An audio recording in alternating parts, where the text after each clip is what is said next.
Hi friends అందరికీ. మీరు చూస్తున్నారు రాజేష్ క్రిప్టో వరల్డ్ ఛానల్ అండి. ఈ యొక్క వీడియోలో వచ్చేసి మన టిక్కోని సంబంధించిన కేవైసీ ప్రాసెస్ అనేది ఏ విధంగా చేయాలి అని పిన్ టు పిన్ ప్రాసెస్ అయితే స్టెప్ బై స్టెప్ చెప్పాలనుకుంటున్నానండి. సో నేను చెప్పినట్టుగా రూల్స్ ఫాలో అయిపోండి. అప్పుడైతే మీకు సింపుల్గా ఈ ప్రాజెక్ట్లో కేవైసీ అనేది సింపుల్గా కంప్లీట్ అయితే అవుతుందండి. సో దీనికి సంబంధించి కొన్ని కీ ఫ్యాక్టర్స్ ఉన్నాయి, కీ పాయింట్స్ కూడా ఉన్నాయండి. సో మీరైతే ఈ యొక్క వీడియోని స్కిప్ చేయకుండా క్లారిటీగా చూడండి. అప్పుడైతేనే మీరు కేవైసీ చేసేటప్పుడు చిన్న ప్రాబ్లం కూడా లేకుండా మీ కేవైసీ అనేది కరెక్ట్గా చేయడానికి ఛాన్స్ అయితే ఉంటుందన్నమాట. సో మీకు అర్థమైంది అనుకుంటున్నాను. ఇంకా అదేవిధంగా మన ఛానల్ కానీ కొత్తగా వచ్చినట్లయితే సబ్స్క్రైబ్ బటన్ కానీ బెల్ కింద అలా పెట్టుకోండి. ఖచ్చితంగా ఈ వీడియో క్లిక్ చేసినప్పుడైతే మరింత మందికి అయితే ఇక్కడ షేర్ అవుతుంది. మన ఛానల్కి అయితే మీకు సపోర్ట్ అనేది ఈ విధంగా ఉండాలి కోరుకున్నాం ఖచ్చితంగా. ఇంకా చూసినట్లయితేనండి, సో ఈ యొక్క అప్డేట్ వచ్చిన తర్వాత అయితే మన టిక్కోయిన్ యాప్ అయితే లాగిన్ అయితే సరిగ్గా అయితే కావట్లేదండి. కొంతమందికి అవుతుంది, కొంతమందికి అవ్వట్లేదు అనమాట. సో మనం ఏమనుకుంటున్నామంటే ఈ యొక్క కేవీసీకి సంబంధించి ట్రయల్ అండి. సో మనకి నిన్న ఈరోజు మాత్రమే అంటే జూన్ 2, జూన్ 3 మాత్రమే ఈ యొక్క వెబ్సైట్ సంబంధించి ఆన్లో అయితే ఉంటుందండి. సో రేపు కూడా మనం నార్మల్గా చేసుకోవచ్చు అనమాట. కాకపోతే ఒక చిన్న విషయం అండి. సో వీళ్ళు ఏం చెబుతున్నారంటే ఈ యొక్క కేవీసీ ఫేజ్ అనేది టెస్టింగ్ మాత్రమే అనమాట. సో దీంట్లో కొద్ది మందికి మాత్రమే లిమిటెడ్గా యాక్సెస్ అయితే ఇస్తున్నారన్నమాట. సో కొన్ని రోజుల తర్వాత అంటే 1 వీక్ తర్వాత అండి మన ప్రాజెక్టులు ఎవరైతే మైనింగ్ చేసుకున్నారో అందరికీ కూడా ఓపెన్ అవుతుందన్నమాట స్లాట్ అనేది. సో అదైతే మీరు గమనించి ఈరోజు రేపైతే ఈ యొక్క అప్లికేషన్ అయితే ఫిల్ చేయడానికి ట్రై చేయండి మీ వంతుగా అయితే. సో దీనికి సంబంధించి లింక్ అనేది నేను మన వాట్సాప్ ఛానల్లో ఇస్తానండి. మీరైతే ఒక వెబ్సైట్లోకి వెళ్ళాలన్నమాట. ఈ యొక్క కేవీకి సంబంధించి ఇది మన యాప్ లోపల కాదండి, మన వాళ్ళైతే ఒక వెబ్సైట్ రూపంలో తీసుకొచ్చారన్నమాట ఇదైతే. ఆ వెబ్సైట్ లింక్ అయితే మన వాట్సాప్ ఛానల్లో ఉంటుంది. సో అందరూ కూడా చెక్ చేయండి. ఈ వీడియో కింద పోస్ట్ చేసేది అయితే మీరు ఆ లింక్ నొక్కిన వెంటనే మీరైతే ఆటోమేటిక్గా ఈ విధంగా ఒక వెబ్సైట్లోకి అయితే వస్తారన్నమాట. వచ్చిన తర్వాత అండి ఇక్కడ చూసుకోవచ్చు సైన్ ఇన్ పేజ్ అయితే మీకైతే కనిపిస్తుంది అనమాట. దీంట్లో ఏంటంటే మన టిక్కాయిన్కి సంబంధించిన ఈమెయిల్ అడ్రస్, పాస్వర్డ్, మన యొక్క లాగిన్ డీటెయిల్స్ ఉంటాయి కదండి, వాటిని మీరు కరెక్ట్గా ఎంటర్ చేసి ఇక్కడ లాగిన్ అవ్వాలన్నమాట. సో ఇప్పుడు మనం లాగిన్ చేసుకొని మైన్ చేయాలంటే టిక్కాయిన్ లాగిన్ అవుతాం కదా, సేమ్ అదే విధంగా టిక్కాయిన్కి ఇచ్చిన ఈమెయిల్ని పాస్వర్డ్ ఇచ్చేది మీరు ఇక్కడ లాగిన్ అయితే అవ్వాల్సి ఉంటుంది అనమాట. సో ఈ విధంగా లాగిన్ అయిన తర్వాత అండి మీకు నెక్స్ట్ ప్రాసెస్ అయితే స్టార్ట్ అయితే అవుతుందన్నమాట. ఇంకొంతమందికి అండి పాస్వర్డ్ అయితే వాళ్ళు మర్చిపోవడం జరిగింది. కొంతమంది అయితే మీరేం చేస్తారంటే ఫర్గాట్ పాస్వర్డ్ ఆప్షన్ అయితే ఉంటుంది మన టిక్కాయిన్ యాప్లో, అది యూస్ చేసుకోండి. అప్పుడైతే మీకు కొత్త పాస్వర్డ్ అయితే కోర్టుని వాళ్ళు పంపిస్తారు మెయిల్కి, దాని ద్వారా లాగిన్ అవ్వండి. మరి కొంతమందికి అయితేనండి గ్లిచెస్గా ఉందన్నమాట. వాళ్ళు కరెక్ట్ పాస్వర్డ్ ఇచ్చినా సరే ఇది లాగిన్ అవ్వట్లేదు అంటున్నారు. సో అలాగైతే మ్యాక్సిమం లేదండి. కరెక్ట్గా పాస్వర్డ్ ఇస్తే నేను చాలా చెక్ చేస్తాను, ఓపెన్ అయితే బాగానే అవుతుంది. ఏదో కొంచెం మిస్టేక్ అయ్యింది పాస్వర్డ్లో, కొంచెం ఒక్కసారి చెక్ చేసుకోండి. ఆ తర్వాత ఏం చేస్తారంటే మీ యొక్క లాగిన్ డీటెయిల్స్ ఇచ్చి ఇక్కడైతే మీరు లాగిన్ చేసుకోవాలన్నమాట. లాగిన్ చేసుకున్న తర్వాత అయితే మనకి అసలైన కేవైసీ ప్రక్రియ అయితే స్టార్ట్ అయితే అవుతుంది. సో చూసారు కదండి, ఇక్కడైతే మనకి మొత్తం 5 స్టెప్లు అయితే ఉంటాయన్నమాట. ఫస్ట్ స్టెప్ వచ్చేసి పర్సనల్ డేటా, సెకండ్ స్టెప్ వచ్చేసి అడ్రస్ అనమాట, థర్డ్ స్టెప్ వచ్చేసి ఐడి అనమాట, ఫోర్త్ స్టెప్ వచ్చేసి లైవ్నెస్, ఫిఫ్త్ స్టెప్ వచ్చేసి అండి ఫినిష్ అనమాట. సో ఈ విధంగా మనమైతే 1కి 5 స్టెప్లు అయితే కంప్లీట్ చేసుకుంటుందండి. సో అలానే పెద్ద కష్టంగా ఏమి ఉండదు, చాలా సింపుల్గానే ఉంది. ఈ అన్ని స్టెప్పులు కూడా మనమైతే కరెక్ట్గా ఫిల్ చేయాల్సి ఉంటుందండి. సో అప్పుడైతేనే మన కేవైసీ అనేది మిస్టేక్ లేకుండా అది పాస్ అవ్వడానికి ఛాన్సులు అయితే ఉంటాయన్నమాట. సో ఓకే, చూసారు కదండి, అక్కడ మనకి పర్సనల్ డేటా అడుగుతున్నారు ఫస్ట్ స్టెప్లో వచ్చేసి. దీంట్లో అండి మన యొక్క first name, middle name, last name, date of birth, gender, phone number, nationality ఇవన్నీ చాలా ఉంటాయి అన్నమాట. సో ఇవన్నీ కరెక్ట్ ఫిల్ చేయాలండి. సో ఇక్కడ చూడండి, ఒక ముఖ్యమైన పాయింట్ అండి ఇదైతే. అక్కడ మనకి ఫస్ట్ నేము, మిడిల్ నేము, లాస్ట్ నేమ్ అడుగుతున్నారు కదా, మీరేం చేస్తారంటే ఆ మిడిల్ నేమ్ని స్కిప్ చేయండి. ఆ మిడిల్ నేమ్ ఆప్షనల్ అయిన మాత్రమేనండి, దాన్ని అయితే మీరు ఏమీ టచ్ చేయొద్దు. ఫస్ట్ నేమ్ దగ్గర మీ ఇంటి పేరు ఇవ్వండి, లాస్ట్ నేమ్ దగ్గర మీ పేరు ఇవ్వండి. ఎందుకంటే ఆధార్ కార్డులో మ్యాక్సిమం అండి చాలామంది కూడా ముందు ఇంటి పేరే ఉంటుంది, ఇంటి పేరు తర్వాత అసలు పేరు ఉంటుందన్నమాట మన నేమ్. సో ఆ విధంగా అండి కొంతమంది ఆధార్ కార్డులో మాత్రం ముందు పేరు ఉంటుంది, ఆ తర్వాత మనకి ఇంటి పేరు అయితే ఉంటుందన్నమాట రివర్స్లో. సో నో ప్రాబ్లం, ఏదైనా సరే మీ ఆధార్ కార్డులో ఇంటి పేరు ఫస్ట్ ఉంటే అదే ఇవ్వండి ఫస్ట్ నేమ్ దగ్గర. లేదు మీ పేరు ఫస్ట్ ఉందా పొరపాటున అదే ఇవ్వండి, పర్వాలేదు. కానీ మీరు ఆధార్ కార్డ్ని ఫాలో అవ్వండి. ఇక్కడ ఖచ్చితంగా మిస్టేక్ చేయొద్దండి. ఫస్ట్ నేమ్ అయితే నాకు ముందు ఇంటి పేరే ఉంది, ఇంటి పేరు ఇచ్చేసాను. లాస్ట్ నేమ్ దగ్గర నా పేరు అయితే ఉందండి, నా పేరు నేను ఇచ్చుకున్నారనమాట. యాజ్ టీజ్గా ఆధార్ కార్డులో ఉన్నట్టుగా ఇవ్వండి. మీ యొక్క నిక్ నేమ్స్ ఏం వద్దండి. ఆధార్ కార్డ్ డాక్యుమెంట్లు ఐడి ప్రూఫ్లో ఏ విధంగా ఉందో మీరు ఎగ్జాక్ట్గా అదే ఫాలో అయిపోండి. అప్పుడైతే మీకు భవిష్యత్తులో ఇబ్బంది ఉండదు, ఈ కేవీసీ కూడా పాస్ అవుతుంది. ఆ తర్వాత అండి డేట్ ఆఫ్ బర్త్ అండి. మీ ఆధార్ కార్డ్‌లో డేట్ ఆఫ్ బర్త్ అనేది ఏ విధంగా ఉంటుందో ఎగ్జాక్ట్‌గా అదే డేట్ ఆఫ్ బర్త్ అయితే ఇవ్వండి. అస్సలు మార్చొద్దు. ఎందుకంటే మనం ఆధార్ సబ్మిట్ చేయాలి వీళ్ళకి. అందుకే చెబుతున్నాను. డేట్ ఆఫ్ బర్త్ కూడా ఒక్క లెటర్ కూడా మిస్ అవ్వకుండా కరెక్ట్‌గా ఎంటర్ చేయండి. ఆ తర్వాత అండి జెండర్ అండి. సో మేల్ అయితే మేల్, ఫీమేల్ అయితే ఫీమేల్ ఈ విధంగా ఉంటుంది కదా! సో ఆ కాలమ్ కూడా ఖచ్చితంగా ఫిల్ అయితే చేసేయండి. సో దాన్ని బట్టి అయితే మీకు నెక్స్ట్ స్టెప్ వెళ్ళడానికి ఛాన్స్ అయితే ఉంటుందన్నమాట. ఆ తర్వాత చూసారు కదండీ మనల్ని అయితే ఫోన్ నెంబర్ అడుగుతున్నారు కింద ఫైనల్‌గా. చూడండి ఒకసారి కింద. ఫోన్ నెంబర్ దగ్గర ఏం చేయాలంటేనండి, ఆ కాలమ్ ఓపెన్ చేసిన తర్వాత మనమైతే ఫస్ట్ ఎంటర్ చేయాలి. +91 ఎంటర్ చేసిన తర్వాత మీ ఫోన్ నెంబర్ రాయండి. +91 తర్వాత మీ మొబైల్ నెంబర్ అయితే ఎంటర్ చేయాల్సి ఉంటుందండి. వీళ్ళైతే ఇక్కడ కరెక్ట్‌గా కోడ్ అయితే ఇవ్వలేదు. సో ఆ కోడ్‌ని కూడా మనమే రాసుకోవాలన్నమాట. సో ఇది మనకైతే ఈ విధంగా ఉంటుంది. మీరు ఫోన్ నెంబర్ దగ్గర మీ నంబర్ అయితే ఇవ్వండి. దానికంటే ముందు +91 కోడ్ కూడా మీరే స్వయంగా రాసుకోవాలి. సో ఈ యొక్క గ్లిచ్ అయితే ఉందండి దీంట్లో అయితే ప్రెజెంట్ అయితే అది క్లియర్ చేస్తే బాగుంటుంది. ఫోన్ నెంబర్ కూడా కరెక్ట్‌గా ఇవ్వండి. ఆ తర్వాత నేషనాలిటీ. నేషనాలిటీ అంటే మనం నివసిస్తున్న దేశం అండి. సో దాంట్లోకి వెళ్ళి ఇండియా సెలెక్ట్ చేయండి. నేషనాలిటీలో మనం నివసిస్తున్న దేశం ఇండియా కదా! ఇండియా సెలెక్ట్ చేసుకోండి. ఆ తర్వాత అండి కంట్రీ ఆఫ్ బర్త్ అండి. మనం ఏ దేశంలో పుట్టాము అని అడుగుతున్నారన్నమాట. ఫస్ట్ అడిగింది ఏంటంటే మనం ఏ దేశంలో నివసిస్తున్నాము అది ఇండియానే. మనం ఏ దేశంలో పుట్టాము అది కూడా ఇండియానే కదా! సో పైన కింద ఎగ్జాక్ట్‌గా మీరైతే ఇండియానే సెలెక్ట్ చేయండి. సో పైన కింద మనకి ఇండియానే ఉండాలి. ఆ తర్వాత ఏం చేయాలంటే కింద మనకి నెక్స్ట్ కనిపిస్తుంది కదా! సో నెక్స్ట్ మీద నొక్కేసేసేయండి. నొక్కేసిన తర్వాత అండి ఆటోమేటిక్‌గా మమ్మల్ని ఏంటంటే ఈ విధంగా మనకు సంబంధించి అయితే సెకండ్ స్టెప్ అయితే స్టార్ట్ అవుతుంది. ఇది అడ్రస్ అండి. చూసుకోవచ్చు ఈ విధంగా అడ్రస్ స్టార్ట్ అవుతుంది.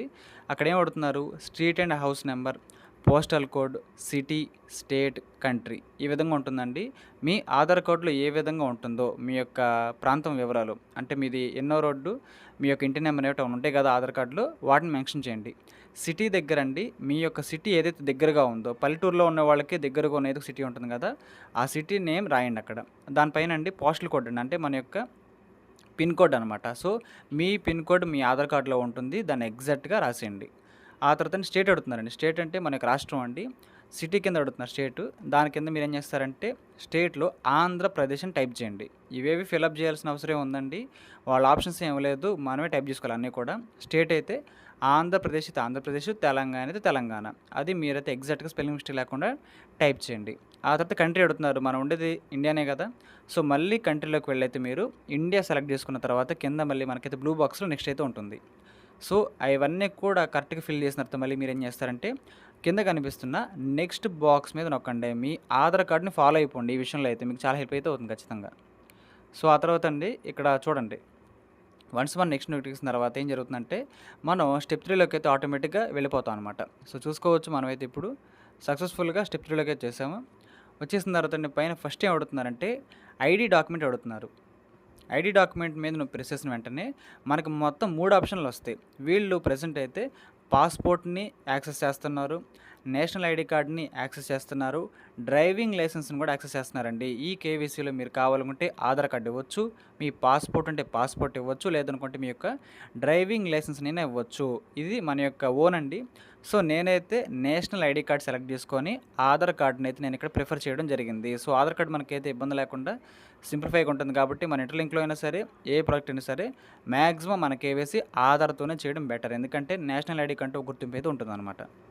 సో ఏం చేశారంటే ఇక్కడ నేషనల్ ఐడీ కార్డ్ మీద సెలెక్ట్ చేసుకోండి. ఆధార్ కార్డ్ ఇచ్చేవాళ్ళు నేషనల్ ఐడీ కార్డ్ మీద సెలెక్ట్ చేసుకొని ఆ తర్వాతనే డాక్యుమెంట్ నెంబర్ అడుగుతారు కింద. అదేంటంటే మీ ఆధార్ నెంబర్ అడుగుతారు. డాక్యుమెంట్ నెంబర్ అంటే ఆధార్ కార్డ్ నెంబరే. ఎగ్జాక్ట్‌గా మీ ఆధార్ కార్డ్ నెంబర్‌ని అక్కడ టైప్ చేసేసేయండి. టైప్ చేసిన తర్వాత అండి కింద ఇష్యూయింగ్ కంట్రీ అడుగుతారన్నమాట. సో మనం ఉన్న కంట్రీ మళ్ళీ ఇండియానే కదండీ! మళ్ళీ మీరైతే ఇండియానే సెలెక్ట్ చేసుకోండి. సెలెక్ట్ చేసుకున్న తర్వాత కింద ఎక్స్‌పైరీ డేట్ అడుగుతారండి. ఇది ఇంకా చాలా ముఖ్యమండి. సో ఎవరైతే ఆధార్ కార్డ్ ఇస్తారో మీకు అంత క్లారిటీగా అర్థమవుతుందండి. ఆధార్ కార్డ్‌లో మనకైతే ఎక్స్‌పైరీ డేట్స్ ఉండవు కాబట్టి మీరు కింద నో ఎక్స్‌పైరీ డేట్ మీద టిక్ ఇవ్వచ్చు. ఎవరు ఆధార్ కార్డ్ సబ్మిట్ చేసే వాళ్ళకి ఇది ఒక బెనిఫిట్ అనమాట. సో పాస్‌పోర్ట్ గానీ, డ్రైవింగ్ లైసెన్స్ గానీ ఇచ్చిన వాళ్ళకైతే ఇది కొంచెం తికమకగా ఉంటుంది, తిరకాసుగా ఉంటుంది. సో అందరూ ఆధార్ కార్డ్‌తో చేయడానికే చెబుతున్నాను. సో అప్పుడైతే మీకు ఈ ఎక్స్‌పైరీ డేట్ గోల మీకు ఉండదు. సింపుల్‌గా మీరైతే ప్రొసీడ్ చేసుకోవచ్చనమాట. సో అదేంటంటున్నా మీకైతే ఇక్కడ చూడండి. ఎక్స్‌పైరీ డేట్ దగ్గరైతే మనం ఏం రాయక్కర్లేదు. నో ఎక్స్‌పైరీ డేట్ మీద టిక్ ఇచ్చేసాను నేనైతే. నేనిచ్చింది ఆధార్ కార్డ్ కాబట్టి ఆధార్ కార్డ్‌కి ఎక్స్‌పైరీ డేట్ ఏం ఉండదు కాబట్టి. సో అదండి విషయం అయితే. కింద మళ్ళీ మనకైతే ఫ్రంట్ అండ్ బ్యాక్ సంబంధించి డాక్యుమెంట్స్ అడుగుతున్నారు. కింద చూసుకోవచ్చు కెమెరా సింబల్ ఉంది కదా! అక్కడేంటంటే మనం ఆధార్ కార్డ్ ఇస్తున్నాం కదా! ఆధార్ కార్డ్‌కి సంబంధించిన మినీ ఇమేజ్ ఉంటుంది కింద దాన్ని ఫ్రంట్ బ్యాక్ ఇవ్వాలన్నమాట. ఇంటర్లింక్ ఏదైతే ఇచ్చామో సింపుల్‌గా చిన్న ఆధార్ కార్డు దాన్నైతే మళ్ళీ మనమైతే ఇక్కడ ఫ్రంట్ బ్యాక్ అయితే ఇవ్వాల్సి ఉంటుందండి. సో, మీకైతే ఒక డెమో ఇమేజెస్ ఇస్తాను. చూసుకోవచ్చండి. ఈ విధంగా మనకైతే ఉంటుందన్నమాట. ఆ తర్వాత అండి నెక్స్ట్ నొక్కేసేయండి. ఆధార్ కార్డ్ ఫ్రంట్ బ్యాక్ ఇచ్చేసిన తర్వాత నెక్స్ట్ నొక్కుతారు కదా మీరు. ఆ తర్వాత మీరు ఆటోమేటిక్‌గా లైవ్‌నెస్ 4లోకి వచ్చేసారు. అంటే మీరు స్టెప్ 3 కంప్లీట్ చేసుకొని ఇంకా స్టెప్ 4లోకి అయితే సక్సెస్‌ఫుల్‌గా వచ్చేసారు. వచ్చిన తర్వాత అండి ఇక్కడేంటంటే మన ఫేస్‌ని వీళ్ళు రికగ్నైజ్ చేస్తారన్నమాట. మన ఫేస్‌ని రికగ్నైజ్ చేస్తారు వీళ్ళైతే. సో, ఇక్కడేంటంటే మన రియల్ హ్యూమన్ అని, మన నిజమైన మనిషి అని వీళ్ళు తెలుసుకోవాలన్నమాట వీళ్ళైతే. సో, అందుకే ఇక్కడేంటంటే వీళ్ళు మనకు కొన్ని ఎక్స్‌ప్రెషన్స్ అయితే చెబుతారండి. వాటిని మనం ఇవ్వాలన్నమాట. సో, లైవ్‌నెస్‌లోకి వచ్చేసారు స్టెప్ 4లోకి. కింద మీరేం చేస్తారు ఇప్పుడు స్టార్ట్ కెమెరా కనిపిస్తుంది కదా బ్లూ బాక్సు. స్టార్ట్ కెమెరా మీద ప్రెస్ చేయండి. ప్రెస్ చేసిన తర్వాత అండి మీకు అయితే ఈ విధంగా కొన్ని రూల్స్ అయితే ఉంటాయన్నమాట. మీరు స్ట్రెయిట్‌గా చూడండి, లెఫ్ట్‌కి చూడండి, రైట్‌కి చూడండి, స్ట్రెయిట్‌కి చూడండి రూల్స్ ఉంటాయన్నమాట. కెమెరాకి పర్మిషన్ ఇవ్వండి. ఈ విధంగా కెమెరాకి పర్మిషన్ ఇచ్చిన తర్వాత అండి ఈ విధంగా కెమెరా ఓపెన్ అవుతుంది. వాళ్ళు చెప్పినట్లుగా లెఫ్టు, రైటు, స్ట్రెయిట్‌గా చూడండి. ఆటోమేటిక్‌గా మీకైతే కింద అన్నీ కూడా గ్రీన్ టిక్ అయితే రావాలన్నమాట. వచ్చిన తర్వాత అయితే నెక్స్ట్ బటన్ నొక్కాల్సి ఉంటుంది మనం.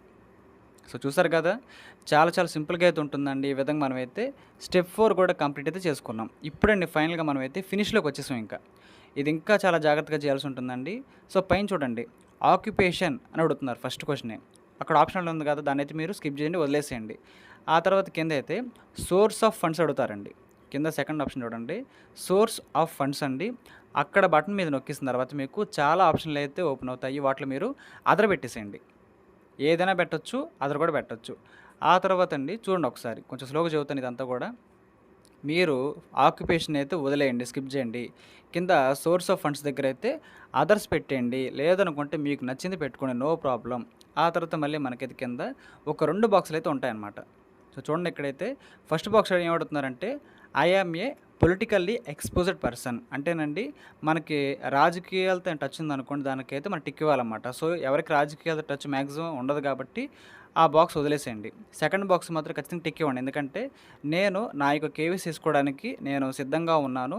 నేను మీ యొక్క రూల్స్ ఫాలో అవుతున్నాను అంటూ మనం చెప్పాలన్నమాట. సో, దానికైతే సెకండ్ టిక్ అయితే ఇవ్వండి. ఫస్ట్ టిక్ ఎవరివ్వాలంటే ఎవరైతే పొలిటికల్ కనెక్షన్స్‌తో ఉంటారో, ఎవరైతే సోషల్ మీడియాలో బాగా ఎక్స్‌పోజ్ అవుతూ ఉంటారో, వైరల్ అవుతూ ఉంటారో వాళ్ళకి మాత్రమేనండి ఫస్ట్‌దైతే. అది మనకు అక్కర్లేదు కాబట్టి మనమైతే సెకండ్ బాక్స్‌కి మాత్రమే టిక్ ఇస్తే సరిపోతుంది. ఫస్ట్ బాక్స్ అయితే అక్కర్లేదనమాట. సో, ఈ విధంగా టిక్ ఇచ్చేసిన తర్వాత అండి ఇప్పటివరకు మనం చాలా డీటెయిల్స్ ఇచ్చాం కదా! అవన్నీ మరొక్కసారితే మనకైతే కనిపిస్తాయి ఈ విధంగా. చూసుకోవచ్చు బ్లర్ అయితే మీకు ఉంటుంది. మీరు వచ్చిన ప్రతి డాక్యుమెంటు ప్రతి వివరం కూడా మీకైతే కనిపిస్తుంది ఇక్కడ. అంటే ఫైనల్‌గా ఒకసారి చెక్ చేసుకోండి. మీరు ఫైనల్‌గా అప్లికేషన్ పెట్టుకునే ముందే చెబుతారన్నమాట. ఇవన్నీ చేసేసిన తర్వాత అండి మనకైతే ఆటోమేటిక్‌గా కింద సబ్మిట్ వెరిఫికేషన్ అయితే ఉంటుందో అది నొక్కేసేయండి. నొక్కేసిన వెంటనే మీకైతే స్క్రీన్ అయితే ఈ విధంగా కనిపిస్తుందన్నమాట. సబ్మిటెడ్ అని. అంటే మీరు మీ యొక్క కేవైసీ అనేది step 1, step 2, step 3, step 4, step 5 సక్సెస్‌ఫుల్‌గా మీరైతే కరెక్ట్‌గా ఫిలప్ చేసేసి అప్లికేషన్ అయితే సక్సెస్‌ఫుల్‌గా పెట్టుకున్నారు అని చెబుతున్నానన్నమాట. సో, ఈ విధంగా మనకైతే సబ్మిటెడ్ అని ఈ విధంగా ఒక గ్రీన్ టిక్ అయితే వస్తుందండి. సో, ఒక చిన్న విషయం అండి. ఇలా వచ్చిందంటేనండి మన అప్లికేషన్ మాత్రమే పెట్టామని అర్థం అనమాట. మీ కేవైసీ ఇంకా పాస్ అవ్వలేదండి. ఇంకా కేవైసీ మనకి ఇంకా పాస్ అవ్వలేదు. మీ అప్లికేషన్ మాత్రం మీరు కరెక్ట్‌గా ఇచ్చారు. కరెక్ట్‌గా అప్లికేషన్ పెట్టుకున్నారు మనకు ఒక అజా మాత్రం ఇదైతే. సో, ఆ తర్వాత మాత్రమే మనకి ఈ కేవైసీ అనేది పాస్ అవుతుందా?